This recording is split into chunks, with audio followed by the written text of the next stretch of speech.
Oi, gente, tudo bem? Acho que vocês têm acompanhado ao longo do tempo as nossas conversas, principalmente sobre o tema de segurança. E eu estou aqui hoje com duas pessoas que são uma referência nesse tema. Primeiro, o melhor secretário de segurança do Brasil, que nós temos orgulho de ter no nosso partido, o grande Guilherme Derrite, deputado federal e secretário de segurança pelo Estado de São Paulo. E aqui uma referência nessa área de combate ao crime cibernético, ao crime contra as nossas crianças e nossos jovens, que é a doutora Lisandréia Calabuono. Não é isso, doutora? Queria que a senhora falasse mais um pouquinho aqui para a gente do seu trabalho, do seu foco, do que a senhora tem conseguido para implementar algo tão importante na vida de todos os pais, das mães, que a gente não pensa que estamos sobre esses ataques diários. Muita gente pensa que isso só acontece na casa do vizinho e nós temos que estar cada vez mais vigilantes. Queria que a senhora falasse um pouquinho do seu trabalho. Obrigada pelo convite. É uma honra falar desse trabalho. Eu sempre digo que eu sou coordenadora do Núcleo de Observação e Análise Digital. Esse núcleo, para mim, tem um significado muito especial, porque eu digo sempre que ele ressignificou a minha carreira.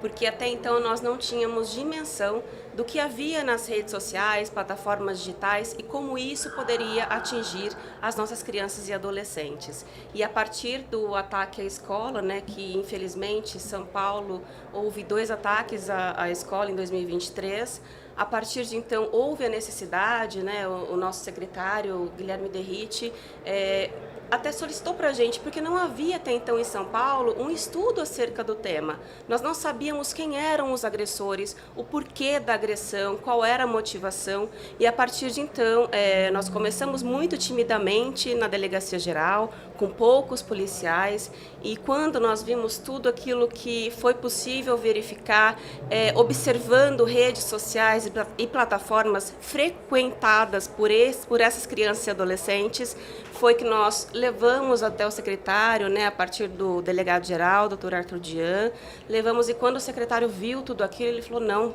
pode parar, vocês vão vir até a secretaria, e foi aí que nós começamos todo esse trabalho, que eu digo que é um trabalho maravilhoso, é inédito no país, graças ao apoio do nosso secretário. Hoje nós temos em São Paulo uma polícia preparada para receber esse tipo de notícia crime, né, e para investigar. Maravilha. Derrite, você, como eu falei no início aqui da minha fala, é a grande referência do nosso país nessa área de combate à segurança, que se tornou, infelizmente, a maior preocupação do brasileiro, né? Antigamente, eu fazia as pesquisas, sempre era saúde, algumas vezes a educação. Agora a segurança está disparado, infelizmente, como a maior preocupação do brasileiro. E, no meu ponto de vista, não dá para dizer o que é mais importante, né? Eu acho que você sempre fala, se refere, que tem que ter tolerância zero contra qualquer crime. Pode ser o roubo de um celular, o roubo de alguma coisa, ou a organização criminosa. Essa questão do combate aos crimes cibernéticos, principalmente contra as nossas crianças. Então é uma tarefa imensa que eu quero que você fale desse trabalho que São Paulo se tornou na grande referência de combate ao crime, um exemplo. Eu sei dos problemas que você tem enfrentado, mas queria que você falasse desse apoio que você tem dado à nossa delegada. A doutora Lisandréia é uma dos melhores profissionais que eu trabalho ao longo desses 23 anos que eu atuo na segurança pública, Ciro.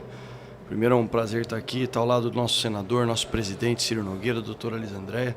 Mas ela, por iniciativa dela, quando teve os 2 ataques às escolas, em março foi o primeiro ataque numa escola na Zona Oeste e no final do ano foi em Sapopemba. A menina de nome Giovana, 16 anos, foi assassinada com um tiro na cabeça. Eu recebi os pais dela na secretaria. E a resposta mais fácil, Ciro, para um problema como esse, sabe o que é? Olha, esses crimes que acontecem, essa tortura psicológica na internet, não acontece dentro do ambiente familiar, eu não tenho como atuar. Essa é a famosa resposta sabonete. Só que aqui em São Paulo, a segurança pública não é um trabalho pra gente, é uma missão de vida. A gente ama o que a gente faz. Eu prometi, a Lisandréia, prometemos para os pais da Giovana que São Paulo iria dar uma resposta diferente. Aí, graças à iniciativa dela e de uma equipe espetacular de investigadores, escrivães que trabalham com ela, nós primeiro fizemos um diagnóstico do problema. aqui está o ataque à escola, mas o ataque à escola começa pequenininho, no cyberbullying, quando os adolescentes entram em plataformas que foram criadas para gamers, eles são cooptados, muitas vezes cooptados por criminosos, aí começa com um vínculo de confiança até a primeira foto íntima ser trocada. A partir dali vira um inferno a vida dessa criança, normalmente dessa mulher, dessa meninas de 12 anos, 13, 14 anos.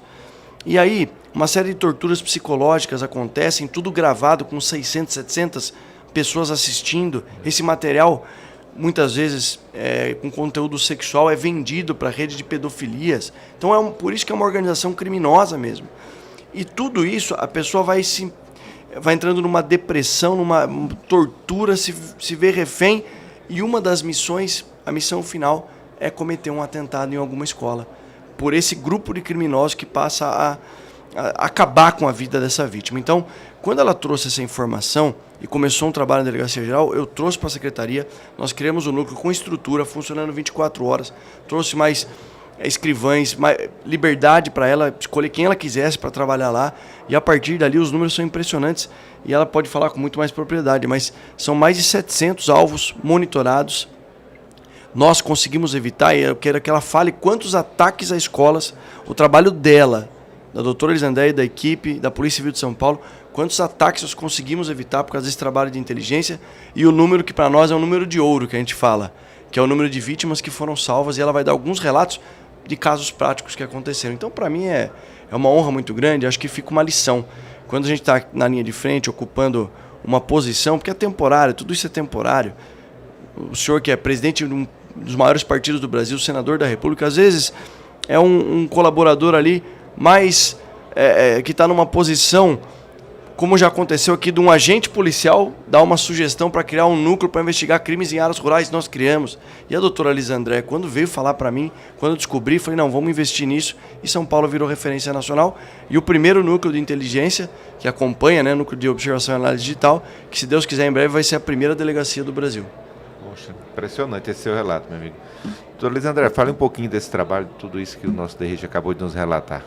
Nós, com muito orgulho, né, que a gente evitou em São Paulo mais de 400 ataques desde no início de 2024 até hoje. E eu digo evitar ataques mesmo com ato de polícia judiciária, ou seja, nós recebemos de alguma forma a denúncia, nós vimos online o que estava para acontecer e equipes da Polícia Civil ou até mesmo equipes da Polícia Militar foram ao local, arrecadaram os meios, enfim, equipamentos, balaclava, né, que eles usam máscara, tem todo um ritual para que o ataque à escola aconteça. Conduziram até a delegacia, foi feito o ato de polícia judiciária, ou seja, mais de 400 ataques foram evitados em São Paulo, graças a todo esse trabalho, né? São os frutos, as vidas salvas que a gente está colhendo ao longo desse trabalho. Não, perfeito. Agora, uma preocupação que eu tenho, porque isso não tem fronteira, né? São Paulo, graças a Deus, tem um DRIT aqui, mas uma preocupação que eu tenho é com o Brasil, em especial lá com o meu Piauí. Está tendo alguma coisa de integração entre as polícias dos diversos estados para ver, porque às vezes o criminoso não tá em São Paulo, né? Pode estar em qualquer estado, é uma coisa que não tem fronteira. E está havendo essa integração com os outros estados? Existe alguma coisa do governo federal focado nisso para poder ajudar a vocês a desenvolver esse trabalho? O que nós temos feito aqui, senador, é compartilhar informações, né? Eu digo sempre que informação boa, conhecimento bom é aquele que é compartilhado. E nós temos feito isso rotineiramente e nós até nos colocamos à disposição, né, secretário, claro, de todos os estados, para que a gente possa também transmitir tudo que a gente aprendeu até hoje, porque nós respiramos esse núcleo, né? Esse tipo de crime nós respiramos o tempo inteiro. Então a gente já agregou, né, esse conhecimento, e o ideal para a gente seria que todo estado tivesse também o seu núcleo para que a gente pudesse compartilhar melhor esse tipo de informação, porque é um crime muito específico, né? A gente vê eles têm um dialeto próprio, eles se comunicam de uma forma própria, eles têm perfis diferenciados, ou seja, eu tenho o agressor que só ataca meninas de 7, 8 anos, eu tenho vítima de 7 anos de idade, ela sequer tem a noção que ela é vítima, né? E eu tenho também o agressor que que só mata gatos ao vivo, só mata cachorros ao vivo. Então, tudo isso, nós já temos esse conhecimento. Eu já sei, por exemplo, no caso, dando exemplo prático aqui, no caso do influenciador Felca, quando nós fomos procurados pela psicóloga que fez o vídeo com ele, a hora que eu olhei a ameaça que ela me mostrou, compartilhou comigo a ameaça que ela recebeu, eu falei, eu sei quem é o autor. Porque por causa desses alvos que são monitorados. A doutora Elisandréia monitora mais, são 742 alvos nesse exato momento monitorados pelo núcleo de inteligência. Teve aquele caso do influenciador que fez uma denúncia de adultização junto com a psicóloga. E eles passaram a sofrer ameaças de morte, ameaças constantes. Quando a psicóloga procurou a doutora Elisandréia, pelo teor da ameaça, ela falou, eu sei quem é esse criminoso, ele é um dos nossos alvos. E essa pergunta é tão importante, senador, de integração com outros estados, porque uma boa parte das prisões, inclusive a prisão dos 2 criminosos do caso desse influenciador, aconteceram em Pernambuco. E aí a gente aciona a Polícia Civil dos outros estados. A gente tem, graças ao Conselho de Secretários de Segurança Pública do Brasil hoje, presidido pelo delegado Sandro Avelar, que é o secretário do Distrito Federal, um grande parceiro nosso, existe uma integração muito grande, muito técnica, deixando a parte política de lado. Então, lá em Pernambuco, uma equipe da Polícia Civil acompanhou a nossa equipe aqui, da Delegacia do DEIC, Delegacia de Crimes Cibernéticos, que cumpriram o mandado de busca e o mandado de prisão desse criminoso. Então, vários estados, já prendemos um militar do Exército dentro do quartel na Bahia. Então, tem um criminoso que participa de uma rede que mora na França. É o que você falou, a investigação está acontecendo aqui, mas os criminosos estão espalhados não só no Brasil, mas em outras partes do mundo, porque é uma rede criminosa. Isso, na verdade, caracteriza uma organização criminosa que tem fins lucrativos e está espalhada em todo lugar. Então, o trabalho é muito importante e exige realmente essa integração.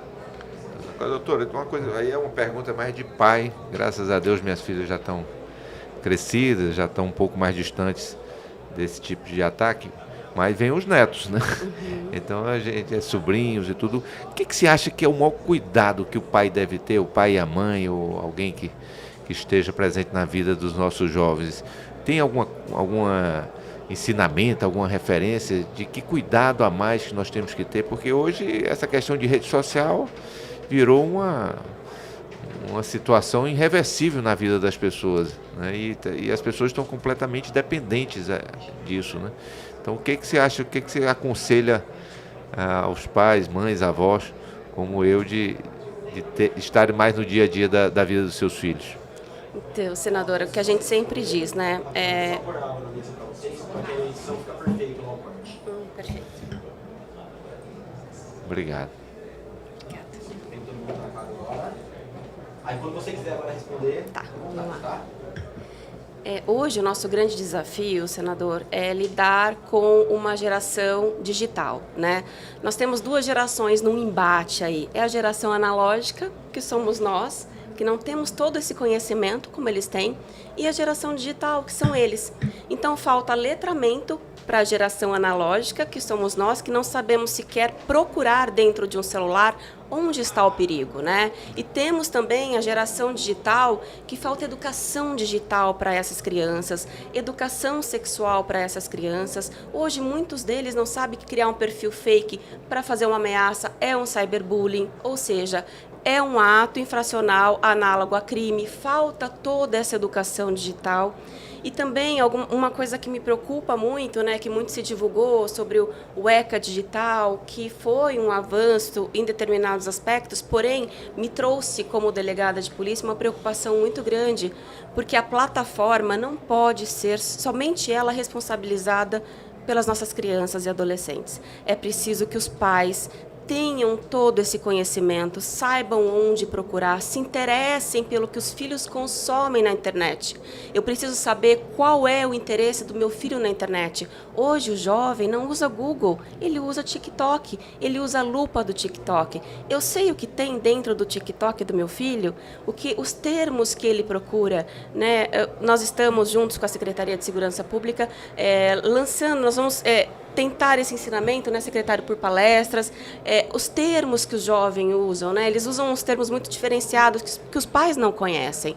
Então, eu acho que a principal questão é: se interesse pelo que seu filho, seu neto consome na internet. O comportamento dele, ele está muito recluso ou ele está muito focado nas telas? O tempo de tela dele é livre? Não pode ser livre. O tempo de tela dele tem que ser limitado. Os pais têm que ter um controle parental, sim, né, esse controle de parentalidade dentro das telas, porém, o controle mais eficaz que existe é o controle dos pais, né, que são as pessoas que mais amam os filhos, então o controle compete a eles. Umas coisas, posso complementar, Ciro?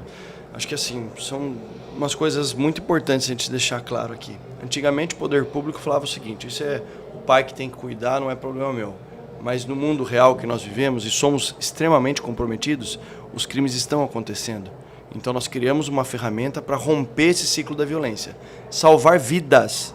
Eu quero que a doutora Elisandréia conte alguns casos de vidas que foram salvas por ela, pela equipe dela, nas madrugadas. Esse é o primeiro ponto. O segundo é de conscientização. Se a gente continuar atuando aqui na repressão, é importante? Claro que é importante. Nós já salvamos mais de 319 vítimas. Já valeu a pena. Qualquer recurso aplicado aqui já teria valido a pena. Mas para evitar que isso continue acontecendo, a gente está partindo para um outro braço, que é o da educação pública, da conscientização, palestra nas escolas. Falei com o doutor Arthur, nosso delegado-geral, para a gente montar um grupo para fazer um ciclo de palestras nas escolas, falando da importância para as crianças não se tornarem vítimas e também para os pais. Então, dentro desse contexto, a gente consegue fechar esse ciclo, de fato, começar a reduzir. E aí vem a outra parte, a partir do Congresso Nacional, que pode, por vezes, a Comissão de Segurança Pública ouvir a doutora Elisandréia numa audiência pública, falar da importância de a gente alterar a legislação, que ainda carece de atualizações quando se fala em crimes cibernéticos, enfim. Eu acho que nós estamos num caminho, o desafio é grande, mas o mais importante, existe um caminho a ser seguido.